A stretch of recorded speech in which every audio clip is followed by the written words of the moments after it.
because although homework might be excused, tests might not be assigned necessarily, but the importance of being in the classroom and getting that feedback from the teachers and your peers around is so important and is so tragic to lose, and having to weigh that, do I honor my family or my studies? Can I ask a question? Yes. Because I don't remember this and I don't understand what's up there. Do you want me to help? Yeah, sure. Okay, so we took all 4 schools and we looked at on these 3 holidays over a couple of years, what is, in general, across 180 days, the average number of dismissals, the average attendance, and the average number of tardies. And then we looked at these holidays and said, is there a significant difference? And so Diwali, you see that there was an uptick in dismissals, but at the end of the day, our attendance in Dover-Sherburne is pretty excellent. So 22% increase is really only 2 kids. Whereas Pine Hill had 11% increase in tardies, which equates to 2 students. If you look at Lunar New Year, the only one school that had a statistical, well, not even statistical, a uptick in attendance variation was the middle school. I don't know what happened on that day, but we had 16 tardies. And then 8 early dismissals, and Eid, no substantial shifts in what That's interesting. average attendance would be. So this is where I get two in my brain to. So is that statistically significant, or is that not based on our typical attendance? I would say it's not, because the numbers are so little, because our attendance is so good. There could be anomalies in a day. Right. Yeah. Yeah. And also, I'm sorry, go ahead. No. It is interesting to compare to the 40% of responders of the survey who said that they would like accommodations or they need the accommodations compared to those who are actually taking the day off. Right. It also depends on whether these days fall on a Friday or a Monday, and somebody might be taking a long weekend. There was one year, something fell on the 22nd of December, so then people were out the 22nd, the 23rd, and then all the way through. Whether or not they celebrated that holiday, I don't know. That was a huge uptick, but we kind of took that as people just extending the winter break. Okay, this data shows, this was from our research, shows comparable top districts to our district and holidays that they celebrate. So 2 that I want to point out is Wellesley and Hopkinton. They both acknowledge all the holidays that we do, as well as Diwali, Lunar New Year, and Eid. And could we just not get the data for Concord? They don't take any of these. They don't do any. Dashes mean they don't. No. Yeah, whatever. Dash. Yeah, so the dashes means they don't have a day So off. okay, they have a secular solution. And then these are districts that have only mandated, so secular calendars. And then these are local private schools that, and the holidays that they take off. In addition to. In addition to secular. Okay, so when including the mandated holidays and the other holidays included in our calendar, we currently attend 181 school days, and this is the proposed, the assumed day of scheduled ending with snow days and without snow days in the next upcoming 10 years. And then if you add the 3 days that are in, the 3 holidays that are in consideration, which is the Lunar New Year, Diwali, and Eid, it actually only averages out to about 2 days added on to each year, because sometimes they might fall on the weekends or in already school scheduled breaks, with only up in 2032 being the only year in the next 10 years that all 3 days would be added. Whereas in 2027, only 1 more day would be added. So that's an interesting to think about. Yes? Yeah, and that doesn't include, we could decide to drop it from 181 to 180, although I understand there may be some issues with professional days, yes? Yeah. We'd have to negotiate the professional days. Yeah. Yeah. So that's not necessarily a done deal. I'm not saying we necessarily think that's a good idea, but if we did that, then each of the numbers at the bottom would go down by So then one. if that Yeah. were to be considered, then it would only be an average of 1 day added to the calendar. So quick question, because we haven't really approved calendars this far forward. Did you get the? We haven't, right? Did you get the end date with? How did you choose the starting date? Was it August 30th every year, or what did you? The Wednesday before Labor Day. That's what you chose as a constant. This was Denny and I. Perfect. Friday night project. He on his couch, me on mine, and we just split it up. Thank you. Do we have any data about how frequently we've had snow days over the past, I don't know, 5 years or whatever? I'm just looking at like 628 versus 621, for example, and 26, 27. Doesn't seem like a big difference, and it came through in some of the comments, right? Pine Hill doesn't have air conditioning, which I know is a whole nother conversation that we're having, but it's a difference. So I'm curious how frequently, or if there's any sense of like, how often do we even have snow days? It seems like not very often. Not very often. I mean, I've been a parent in the district now for 11 years, and I can't think of a year that we had more than 2. Okay. 2015. Yeah, 2015, we had like one a week for 6 weeks. Yes. 2015. Snowmageddon. But that's not common. It's Right, there's there's a- Yeah, it was a Yeah. rough winter. Yeah. But now I think with the extreme temperature that you're experiencing, we can't really rely on not Yeah, having 5 historical. days. Yeah, and another variation too is depending on the year and where Christmas, which is a federally mandated holiday, and New Year's fall, which is also a federally mandated holiday. Sometimes we get only a week off for winter break. Sometimes we get 2, so that pushes things out too. Like next year depending on what you decide, could have 2 full weeks. Mm-hmm. And then like Juneteenth is probably impacting that 26, Yeah. 27. It pushes you out of On next Monday, Yeah. last day of school Monday that nobody. Right, nobody wants. Everybody's gonna skip that, right? Any other questions? No.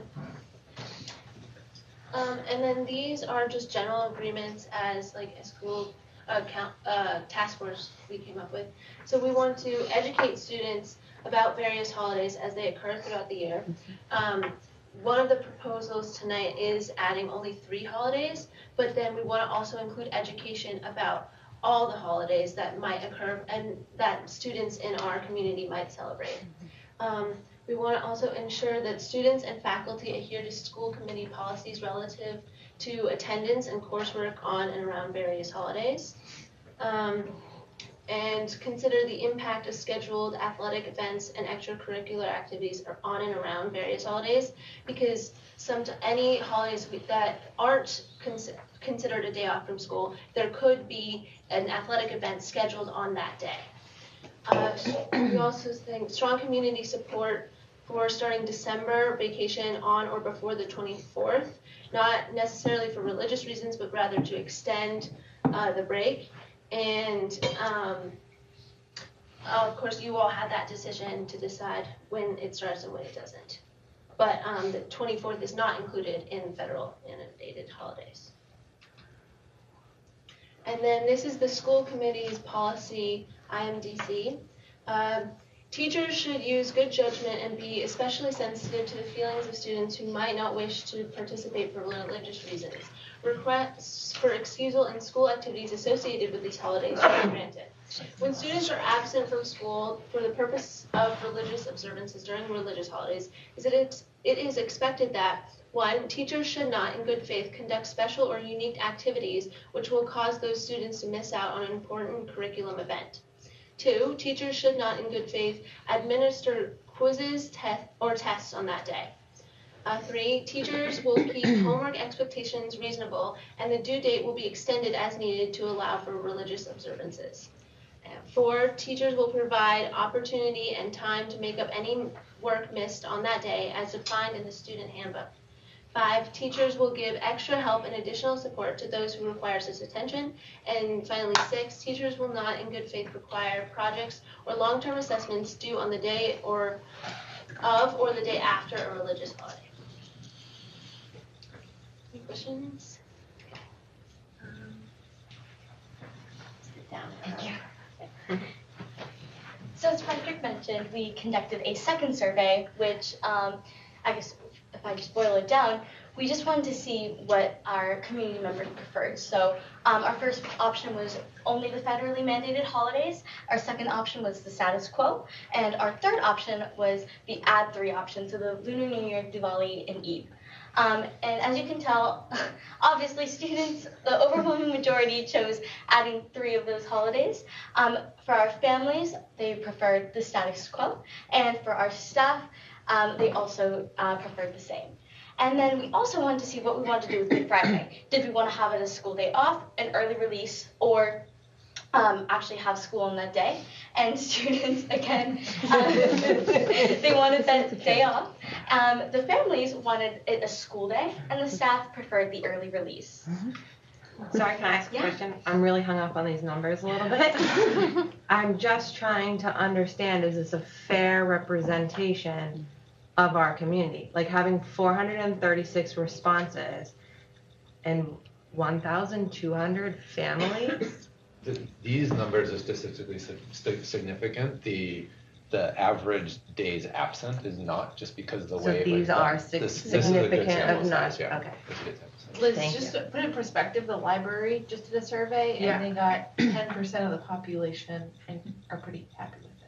Yeah, and being someone who gives a lot of surveys, this is high for us. That's what I'm trying to understand. This is an important topic. Yeah, I'm trying to understand, like, yeah. And so I just wanted to also synthesize what we found from these surveys. And a quote that was particularly that stood out to all of us was a quote from the staff who said that the most equitable solution is to create a secular or federal holiday calendar, and that their suggestion was that the high school should create a no assessment calendar that recognizes the need for students to be able to take a day off without worry that they will fall behind with regards to making up assessments. And then if we also go on to the parents, another quote that also stood out to us was a parent saying that given the increasing diversity in our community, that they personally believe that it would work best to remove all non-federal holidays, as it would allow us to treat all religions and cultural holidays equally and give everyone a fair opportunity to request accommodations as needed. And those were the two quotes that I really wanted to highlight, because that's what the Calendar Task Force was also talking about in our conversations. And then also just the considerations for this federally mandated holidays only option was the consistency of learning throughout the year, our access to learning prior to spring MCAS and AP exams, which is huge in all 3 of our schools, and also with the air conditioning at Pine Hill. I know a teacher did bring up in the survey that they wanted a shorter year so that they don't have to teach students in the hot building because it would be easier. And also families would need the additional childcare in case a caregiver or a parent needs to go to work on a day that school's off. And then also students and families have greater option for the summer travels, summer programs, especially in like high school when all of those start up, and then also like summer camp and everything. And then another thing was the last day of school break from June 10th to June 16th, assuming that there are no school days, as Amber talked about. And then also the DS staff with children in the other districts may have conflicting schedules. So yeah. Any questions? So it's kind of like the pros, the fact, and the cons. Yeah. Why don't we just air condition Pine Hill? I'm working on it. I'm just getting a little levity there. Judy, come to the next Sherburne School Committee meeting, even at the front row. Community comments, Judy. All right. Miss me, guys? Hope you did. If you didn't, this is gonna be a short part. So, all right. So I think this first quote is rather indicative of the general student attitude. I don't celebrate any of these holidays. I just want days off. Brilliant. So there's a terrible time in history to dishonor the Jewish people by taking away school observations of their holidays. Creating a scheduled calendar does only that. It does not actually remove any Christian holidays from the calendar. This could represent some backlash that could be received if the first option could be taken. Another thing which I think does actually go to something that was in the first part is generally lean towards a floating holiday type approach, where only the federal holidays are given holidays, but the programming is very light on days like Good Friday. I don't know why this is in this slide. This sounds rather the first points, but it also does show some support on this side for having it so that even with the keeping the status quo, there's still a movement to have it so that kids can still advocate and have days, have the sort of the no test schedule. It's helpful for my family. It's helpful for my family if these holidays are in line with our districts. I'm a teacher in Holliston Public Schools, and it can be difficult to find childcare when our holidays end and starts don't match. Thanks for taking on this issue. So some parents like having more continuity between different school district calendars, and the status quo is decently aligned with them. So let's go to the considerations. So the first big one is it does not increase equity or inclusivity of additional cultures / religions, which we have stated earlier is a concern among students and is also one of the aims of our committee. But another thing, on the other hand, this doesn't really go into adding more holidays. This doesn't really pick and choose between which holidays to add. Also, this holds a plurality vote with family and staff. And this would also, I'm guessing, be more desirable to people, especially the very overwhelming students who want to have more days added. I'm going to infer that they'd rather have the status quo maintained than lose days. So I think what this really comes down to is there's two conflicting things coming from students. On one hand, they've indicated they do not want these holidays taken off the calendar, but they're also indicating that they want more equity to be brought onto the calendar. And I think from just the perspective of this committee, I think we should be focusing on aiming on representing more equity in religions and cultures. But that's for you guys to decide by looking at this data. I personally say if you were to go with status quo, I do think that you should implement a part of the first consideration, the consideration or first proposal of taking them off of having it so that kids are more encouraged to be able to go to their teachers and let them know that they have a holiday they're celebrating that day, and for them, the teachers, to understand that and also schedule their calendars around that so that those days are less pressured. All right, next one. Who's that? Ariana, go. Wait, you go. What button is it? It's the down button goes down. That's the most confusing thing I've ever seen in my life. Yeah. So these were some of the comments that we received on the second survey about adding more holidays. So I'll just read a couple of them.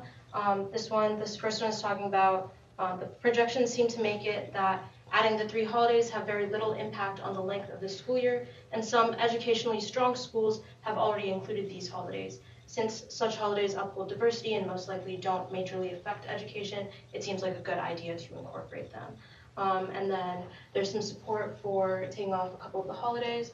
This is a student who wants a day off after Halloween. Another thing to consider. I'm so glad you included There's also a comment about how days off can be beneficial for students' health, breaking up education a little bit sometimes to give people a little bit of time to relax and catch up on work with extracurriculars and everything.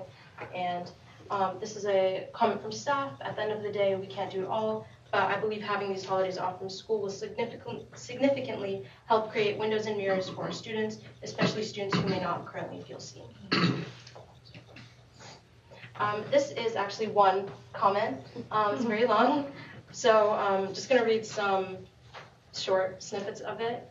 So let's see. There's something powerful about inclusion, and I think it's something the Dover-Sherburne community could use some more of. To remove all excess holidays would be to say there's too much diversity, that we cannot include all of it. That is not the Dover-Sherburne I've come to know and love. And then going on further, if we want to honestly say that people of all different walks of life are welcome in this community, we need to show that by actually welcoming them into our community. We don't need to strip away tenets and values that we've held forever, but we can alter them. In order to accept, we must integrate new families into our own. So yeah, this is And these are some considerations when thinking about adding 3 holidays. So some of the pros would be that additional religions and cultures are recognized with more days off. And also students appreciate opportunities to rest and to complete work in those few scattered days off throughout the year. And then again, this is the last day of school would range from the 18th to the 23rd of June without snow days if we did add these holidays. Oh, and another thing that I want to mention is that from the second survey, for people who chose status quo, we don't have information on what their second choice would be. This is something in personal conversations that I've had. People who chose status quo, they had different opinions on what their second choice would be after that, and we don't necessarily have the data on what that choice would be. And then this is some of the cons, that there are still some religions and cultures that would not be recognized. There are families who would require childcare and would need to find that to accommodate these extra days. And then the lack of air conditioning at the Pine Hill, again, might be a concern. And there's a potential delay with the dates of senior activities and with graduation. And these are just the last few thoughts. So there's also support for adding in some Orthodox holidays. So this, again, some of the people who have other holidays that aren't being considered in these proposals, but there are other people in the district who have other religious observances.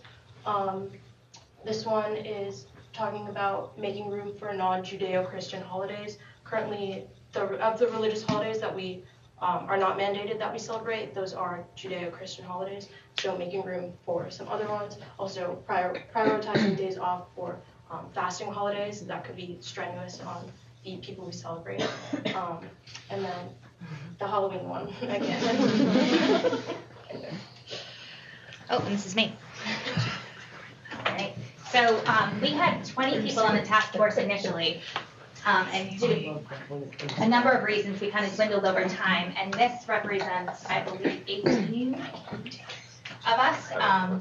So as you can see, if you ask the people who went on this 14-hour journey together, after looking at the data, reading all the comments, having conversations, learning about other religions and cultures and rituals, 55% of them are leaning towards having a secular calendar where we only celebrate mandated holidays. 28% are in favor of adding the 3 holidays, and 16 or 17% are in favor of the status quo. Their recommendation relative to Good Friday is really only change it if you're going to add 3 holidays, then make it an early release day. That said, this is a data point. We talked about this. We know there's a difference between a majority and a consensus. So you can see where the majority opinion is. Consensus, it says, not everybody agrees, but everybody can live with it. And that was not the case of our committee. There were certainly people on our committee who said, I cannot live with a secular calendar. We can't give you an official vote tonight because we are very split. That said, we're 14 hours ahead of this journey. I think that this group did a great job of modeling for our community what constructive civil discourse can look like, what learning and listening to others can look like. And so I encourage you to engage in that tonight if you need more time, to engage in that and perhaps with others moving forward, because certainly I think this group did a great job and appreciate all of the work that you did and all of the conversations. And the last piece I want to mention is what's fascinating is many of us came in May with one idea of the calendar that we thought would be best. 69% of the committee changed their mind between May and now because of the conversations, because of the discourse. So, see, there's power in listening and learning. So we leave the next steps up to you about how much time you need to process, what other data and research you might need that we can help you with or that you can collect on your own. As a side note, I've talked to several superintendents who have all of these different calendars, so I'm happy to provide you insight into what they offer in all 3 situations. But before we turn it over to you, I just want to thank our students for coming tonight.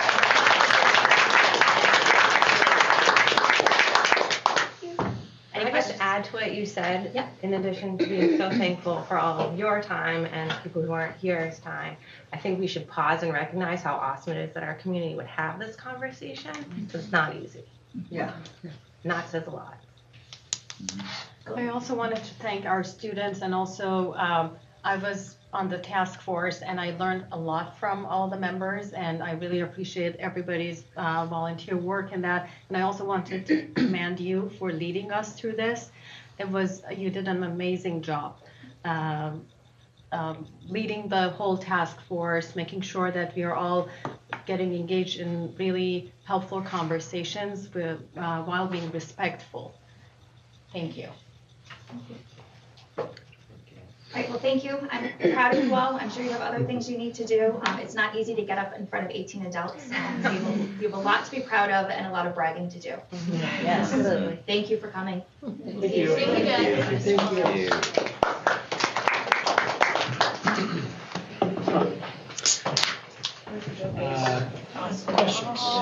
Quick question for you. Related to some of the comments on this, as far as families having trouble with childcare and such. One of the ones that I think, as I was reading through it, somebody was pointing out the Wednesday half days. What's the history on why Wednesday?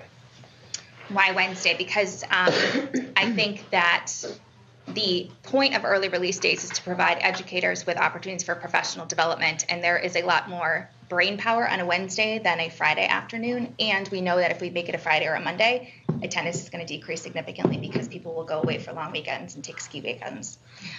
Before my time, Pine Hill used to have, or the elementaries used to have how many? Elementary had every Wednesday. Dover's every Wednesday. Oh my gosh. Yeah. Now we're at 10. So count your blessings. Well, I we're know only at Needham 10. does every other Wednesday, like every other week, but I was curious because somebody put in the comments when I was reading them, like, why don't we have these on Fridays, like where it would be less disruptive or for the family because they might have somebody who's more available on a Friday to help out. So, or just a history question. Yeah. Yeah. Can I ask how those are counted? Are those counted as full days or just two? Full days. Okay. Yeah. Okay. I have the same question to confirm that the half day counts as a day. Yes. Yep. But that's where the hours come in too. You have to make sure that the total. Yeah. The good news is that we're supposed to have 900 hours at the elementary level. Right now we're at 955. With the half days. With the half days. So we're 55 hours, more of teaching and learning. And that a secondary level, we need 990, and we're at basically 1030. So there is room to play with the half days if we want. Yeah, I just want to make a suggestion. And I'm going to preface this by saying I was on the Start Times committee. And many of you were on school committee then or lived in this town and knew how difficult that process was.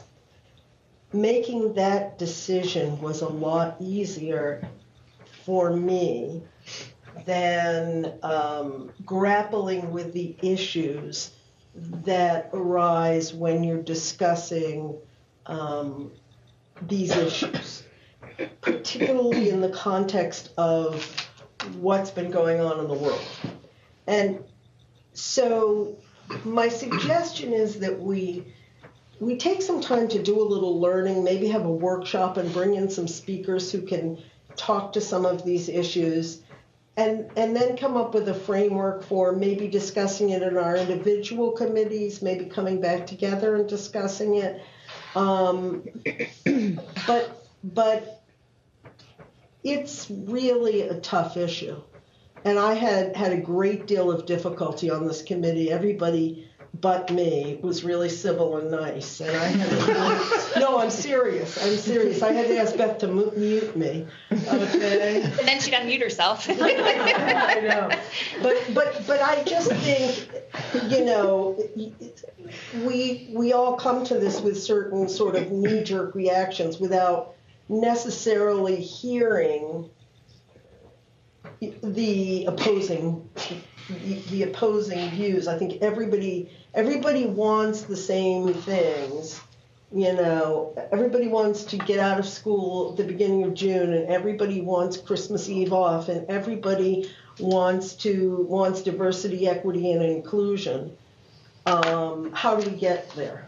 And I don't have the answer, but I think as a collective group, that path for me would seem reasonable. And I've done a lot of thinking about this over the last year, so that's all. Question. What prompted this evaluation? Like, what? I wasn't around. Like, why did we start this investigation? So if we go back to the first slide, so at our September joint meeting last year, so like a year and a half ago, and then at this meeting last year, when we were talking about the calendars, there was community comments from both students, many of the same ones that you saw here, and families requesting that we look at additional holidays. And then the whole idea, of thinking about the equity audit and what is equity, what is inclusivity, is it rolling forward and adding holidays, is it rolling back so that some aren't left out? I have a question, and I'm probably going to be the least popular person in the room, but that won't be the first time. So the thing that I was wondering, because I know we have the 2 breaks, the February and April, and when I arrived here, like the school where I came from Georgia, we only have 1 in March.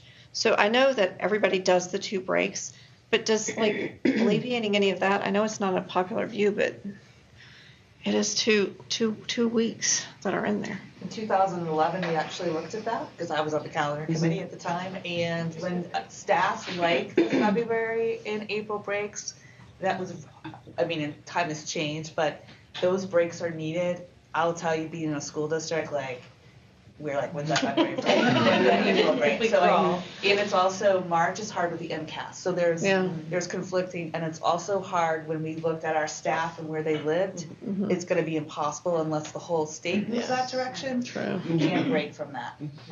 I'm sorry. Because I know too, for the senior, because my daughter, when she was a senior, I remember the whole thing too, she was wasn't behind, but they had to hoof it to get to the AP exam because, people in other regions, they've started school before, so they're ahead of them. And so they're really cramming that stuff in because our kids have started 3 weeks later. I mean, I know there's a lot of things, but, when you look at the totality of it all, there's a whole lot that, and I do think we need to look at all the dates, but we also need to look about the learning loss for the high schoolers because we're also going to have to kind of cram more in if we take more off. So I've got to figure out where are you going to take other days from to kind of compensate for those days. Yeah.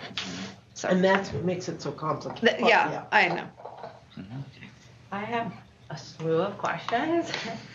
My first is, so we already recognize some non-secular holidays or not federal mandated holidays. How did those get added to the calendar? When? Why? What was that process? Our institutional historian, Don Fattori, is going to take us. My kids started here back in the dark ages. Yeah. We didn't actually have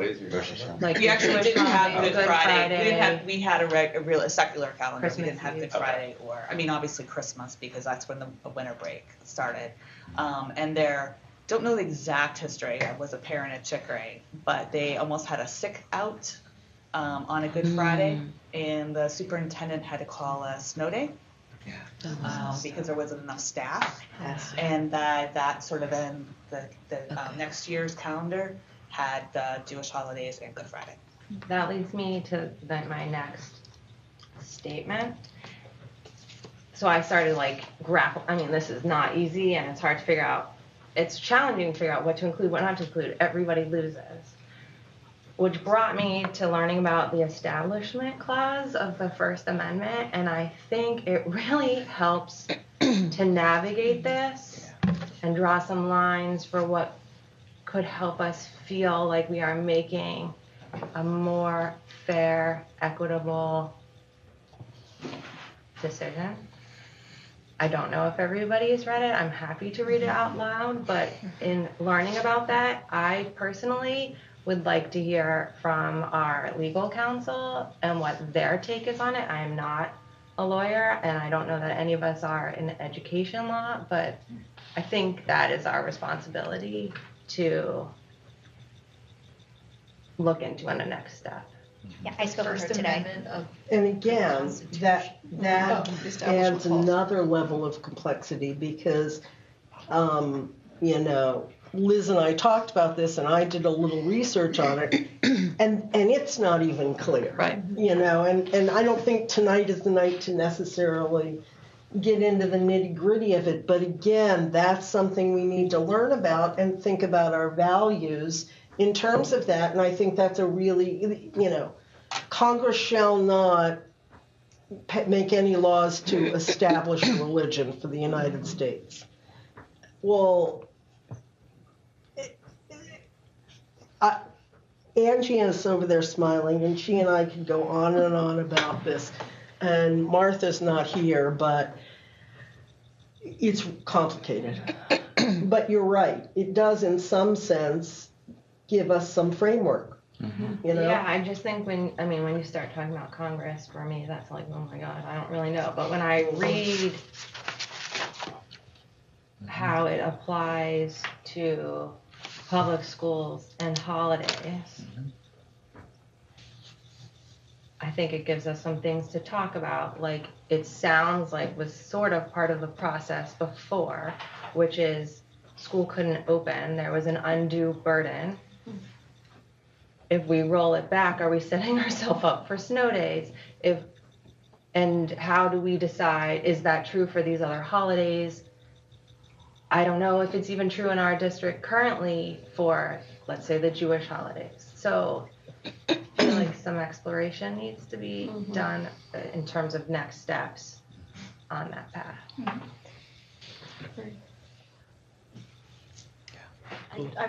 Since I was on the task force, I just wanted to see if you guys want to hear my journey going through this.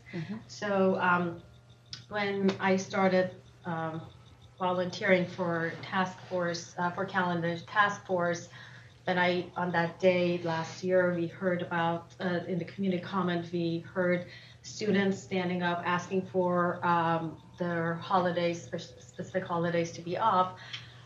My first reaction was like, why not? It's great to see more holidays, to include more cultures and religions in our calendar, learn about it, and be more inclusive. So I started the task force. In September, we started our conversation. And at first, when I started thinking about it, the logistic issues came to my mind. Like, Pine Hill doesn't have air conditioning, even maybe 2 additional days. It's not fair to those kids and staff, childcare issue, all sorts of logistic issues that we can always find a solution. So I kind of moved on. And then we went through the first survey. And I learned about all the different religions in our community, how diverse our community is becoming, and all the cultures, not only religions, but also cultures in our community, and how many different holidays there are. And then my question was like, okay, how you're picking, how you're prioritizing, where we are drawing the line. If we go to slide 32. That crazy graph. I think. Is it one with this? Just the religions. Okay. Here you go. So, I mean, demographic, it's very, it changes all the time. It's not something that, like, we can look at this today and then the upcoming year might be totally different, because like 2 families move out of the district and then 5 families join the district, and the whole demographics will change. And then where we draw the line, like the numbers are very close. It's just very hard for me to think how we are prioritizing, where we are drawing the line. Is it right to draw a line? And then are we monitoring it? And then in 3 years we say, oh, this population dropped the line. Should we remove the holiday and add the other holiday because that population increased? So these all came to my mind. And then all of these also, I was thinking, imagine a child looking at the school calendar and see many or few holidays on the calendar being observed in the district, and their holidays not there. When that child look at that calendar, the whole process of DEI that we are trying to implement will be questioned in their mind. But so that's what came to my mind, and I don't know the right answer, and I know that going to federal holidays, federal holidays are not secular, so still would not be completely equitable, right? So that's reality. And then the most equitable option would be, the closest as we can get to being equitable is federal holiday. But I absolutely understand the other issues with keeping going back to the federal holiday. And Goldie, those are excellent points, and it really points out the horrible complexity of the issue. I remember talking to Beth, and Beth saying, well, I could convince myself of any of these, and frankly, as a lawyer, I could argue any of them. There's one thing, though, that I do want to point out as a data point, and I'm trying not to make any arguments here because I think we should be exploring next steps instead of arguing what we want. But I hearken back to the equity audit, which said 70% of our of the constituents, and that was a statistically well done, want us to move forward boldly with equity, diversity, and inclusion. But Goldie, exactly what you just said. What is inclusion? And we're all informed with our own life experiences. And when I grew up, it was really difficult taking off Rosh Hashanah and Yom Kippur, and being, one of like 3 kids in the school who did that. And, I think, Dennis, I'm sorry, I don't mean to hijack things as I usually do, but maybe, do we want to sort of talk about process? Yeah, I was going to ask if there's any more sort of new information or questions that folks wanted to get here, and then maybe throwing out some ideas on next steps. I saw Jesse first, and then I don't know if I'm going to get you to where you want to go with that, but I want to make one point, one kind of story that may help with reference. So I just worked on something very similarly for a state, considering what languages to include for all state-based applications, like anybody that's enrolling in any state-based service. And it came through a diversity, equity, inclusion lens. They're very conscious of that. And we ultimately had to come down through a series of questions of what's our threshold for acceptance? At what point do we want to just say, this isn't going to impact the majority of our people, so at this point in time, it doesn't make sense to include. And then after that, what can we do for the additional populations who we're not going to include the language? What can we do to make the process easier for them? So for example, the vast majority of the state speaks 3 languages. After that point, there's only a very small subsection of people that speak those languages. So we decided as a state not to include any additional languages, the 3 majority of the languages, and then to consider other sorts of supports and services to help the people that do speak other languages to get them the services and supports across the state that they needed. So that was just one, I guess, approach that we thought, because again, you're never gonna please anyone, but it created a benchmark and a metric and sort of a threshold that felt right for the state. So if we can somehow create parameters around, scaffolding around that as a concept, that might help us so we're not swirling.